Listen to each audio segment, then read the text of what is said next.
একঘেয়ে ভেন্ডি রেসিপি খেতে খেতে মুখে অরুচি হয়ে থাকলে একবার এই পদ্ধতি অনুসারে ভেন্ডি রেসিপিটা তৈরি করে নিতে পারো। হাতে থাকা মাত্র 10 মিনিটে ঝটপট তৈরি করে নেওয়া যায়। গরম ভাত, রুটি, পরোটা সব কিছুর সাথে খেতে দুর্দান্ত লাগে। নমস্কার বন্ধুরা, বানিস ফুড প্যাশন চ্যানেলে আবার একটা নতুন পর্বে তোমাদের সবাইকে স্বাগত জানাচ্ছি। আমি এখানে ভেন্ডি রেসিপিটা করার জন্য প্রথমেই খুব ভালো করে ধুয়ে নিয়েছি। এবার একটা নাইফের সাহায্যে দু সাইড কেটে নিয়ে মাঝ বরাবর ঠিক এইভাবে কেটে নেব। ভেন্ডিটা এখানে যেহেতু একটু বড় সাইজের আছে তাই দু টুকরো করে নিয়েছি। ছোট সাইজের ভেন্ডি হলে গোটা গোটা রাখলেই দেখতে ভালো লাগবে। তো একই রকম সাইজে আমি প্রত্যেকটা ভেন্ডি কেটে নিয়েছি। এই রেসিপিটা একটু অন্য স্বাদের, তাই ভিডিওটি স্কিপ না করে পুরো ভিডিওটি দেখার অনুরোধ রইল। এখন আমি একটা মশলা তৈরি করব, তার জন্য 2 টেবিল স্পুন আমি দিয়ে দিলাম কাসুরি মেথি। এখন এটাকে খুব ভালো করে ড্রাই রোস্ট করে নিচ্ছি। লো ফ্লেমে ভালো করে ভেজে নিয়ে একটা প্লেটে তুলে নিলাম। এরপর ওই কড়াইটা বসিয়ে দিয়ে দিচ্ছি তেল।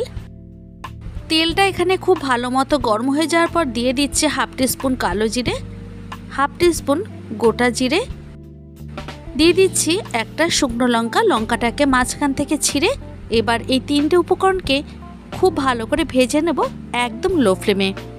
সমস্ত উপকরণ ভেজে নেওয়ার পর দিয়ে দিচ্ছি 1/2 টিস্পুন রসুনের পেস্ট। এটা আমি ততক্ষণই ভাজবো যতক্ষণ না এর কাঁচা গন্ধটা না চলে যাচ্ছে। লো ফ্লেমেই এখানে কিন্তু সমস্ত উপকরণগুলিকে ভেজে নিতে হবে, না হলে কিন্তু এগুলো পুড়ে যেতে পারে। রসুনের কালারটা চেঞ্জ হয়ে যাওয়ার পর দিয়ে দিচ্ছি কেটে ধুয়ে রাখা ভেন্ডিগুলিকে। ভেন্ডির পরিমাণটা তোমরা তোমাদের পরিবারের সদস্য অনুযায়ী বাড়িয়ে বা কমিয়ে নিতে পারো। এখন হাই ফ্লেমে ভেন্ডিটাকে আমি প্রায় 3 মিনিটের মতো খুব ভালো করে ভেজে নিচ্ছি। ভাত বা রুটি এটা তৈরি করতে করতেই রেসিপিটা তৈরি করে নেওয়া যায়। এরপর আমি একটা খুন্তির সাহায্যে এইভাবে সাইডগুলি একটু ফাঁকা করে দিচ্ছি। এখানে যে তেল আছে সেই তেলের মধ্যে একে একে সমস্ত মশলাগুলিকে দিয়ে দিতে হবে। প্রথমেই দিয়ে দিলাম নুন, দিচ্ছি এর মধ্যে 1/2 টিস্পুন আদা বাটা, হলুদ গুঁড়ো দিয়ে দিচ্ছি। এরপর দিয়ে দেব জিরে গুঁড়ো, দিচ্ছি কাঁচা লঙ্কা বাটা, কালারের জন্য কাশ্মীরি রেড চিলি পাউডার। এই রান্নাতে ধনের ব্যবহার করব না, তোমরা চাইলে ধনেটাকে ব্যবহার করতে পারো। এবারে এই মশলাগুলিকে আমি 2 মিনিটের মতো ভালো করে কষিয়ে নিয়ে ভেন্ডিগুলিকে খুব ভালো করে নাড়াচাড়া করে নিচ্ছি। এখানে গ্যাসের হিটটাকে একদম কমিয়ে রেখে আমি রান্না করব, না হলে কিন্তু মশলাগুলি নিচের থেকে লেগে যেতে পারে। ভেন্ডির এই মুখরোচক রেসিপিটি একদমই কিন্তু গ্রেভি থাকবে না, মাখা মাখা থাকবে। আচ্ছা, এবার আমি এর মধ্যে দিয়ে দিচ্ছি একটা কুচনো পেঁয়াজ। পেঁয়াজগুলিকে এখন এইভাবে ভেন্ডির মধ্যে ভালো করে নেড়েচেড়ে নেব। আরও প্রায় 2 মিনিটের মতো এভাবেই রান্না করে নিচ্ছি। এবার ভেন্ডিটাকে একটু সেদ্ধ হওয়ার জন্য কিছুটা জল ব্যবহার করব, তবে খুবই সামান্য।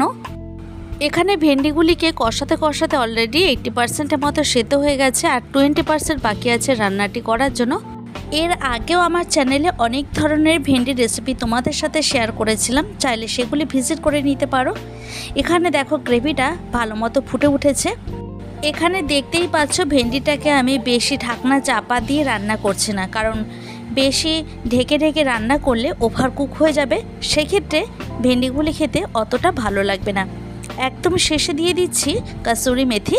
হাতে এইভাবে গুঁড়ো করে নিয়ে এর মধ্যে দিয়ে তারপর আবারও খুব ভালো করে নাড়াচাড়া করে নেব। এবার গ্যাসের ফ্লেমটাকে হাইতে দিয়ে গ্রেভিটাকে খুব ভালো করে টানিয়ে নিতে হবে। এই রকম একটু শুকনো শুকনো হবে। এটা রুটি, পরোটা, ভাত সব কিছুর সাথে খেতে দুর্দান্ত লাগবে। আচ্ছা, এবার ঢেকে রাখছি আরও কয়েক মিনিটের জন্য। দেখো এখানে আমার গ্রেভিটা কিন্তু টেনে গেছে, আর মাঝে মাঝে ভেন্ডিটা চেক করে নিয়েছি, তো প্রপারলি সেদ্ধ হয়ে গেছে। এই পর্যায়ে এসে গ্যাসের ফ্লেমটাকে অফ করে দিয়ে একটু ভালো করে নাড়াচাড়া করে নিয়ে সার্ভিং প্লেটে সার্ভ করে নেব। একঘেয়ে ভেন্ডি রেসিপি না তৈরি করে একবার এই পদ্ধতি অনুসারে রেসিপিটা ট্রাই করে দেখতে পারো। এটা নিমেষেই মুখের স্বাদ বদলে দেবে। ভিডিওটি কেমন লাগলো অবশ্যই কমেন্টের মাধ্যমে জানাতে পারো, আর ভালো লাগলে প্রচুর লাইক এবং শেয়ার করার অনুরোধ রইল। আবারও দেখা হবে অন্য কোনো ভিডিওতে। অন্য কোনো দিন এবং অন্য কোনো সময়। তোমরা সবাই ভালো থেকো, সুস্থ থেকো। আজকে ভিডিওটি আমি এখানেই শেষ করছি।